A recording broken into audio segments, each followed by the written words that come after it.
আন্তর্জাতিক যুব দিবস ২০২৬ উদযাপন উপলক্ষে বাংলাদেশ জামায়াতে ইসলামী কালাই উপজেলা শাখার যুব ও ক্রীড়া বিভাগের উদ্যোগে এক আলোচনা সভা অনুষ্ঠিত হয়।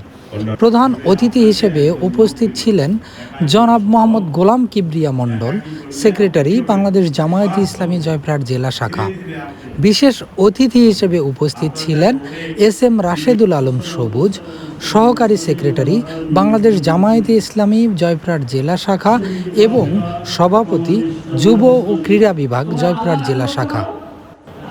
বিশেষ অতিথি হিসেবে আরও উপস্থিত ছিলেন অধ্যক্ষ মোহাম্মদ তাইফুল ইসলাম ফিতা, ভারপ্রাপ্ত আমির, বাংলাদেশ জামায়াতে ইসলামী কালাই উপজেলা শাখা।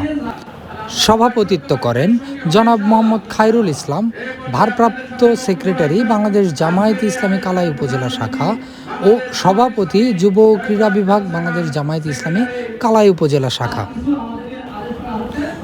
সভায় বক্তারা বলেন, দেশের যে কোনো সংকট কাটিয়ে উঠতে এবং সৎ ও দক্ষ নেতৃত্ব তৈরিতে যুব সমাজের ভূমিকা অপরিসীম। সমৃদ্ধ সমাজ ও বৈষম্যহীন নতুন বাংলাদেশ গঠনে যুব সমাজকে অগ্রণী ভূমিকা পালন করতে হবে। একই সাথে যুবদের নৈতিক ও সামাজিক মূল্যবোধে বলীয়ান হয়ে নিজেদের সুসংগঠিত করার পাশাপাশি দেশের সেবায় আত্মনিয়োগ করার উদাত্ত আহ্বান জানানো হয়। অনুষ্ঠানে কালাই উপজেলা ও বিভিন্ন ইউনিয়ন থেকে আগত বাংলাদেশ জামায়াত ইসলামী ও যুব ও ক্রীড়া বিভাগের জেলা ও উপজেলার বিভিন্ন স্তরের নেতাকর্মী, স্থানীয় গণ্যমান্য ব্যক্তিবর্গ এবং বিপুল সংখ্যক সাধারণ যুব সমাজ উপস্থিত ছিলেন।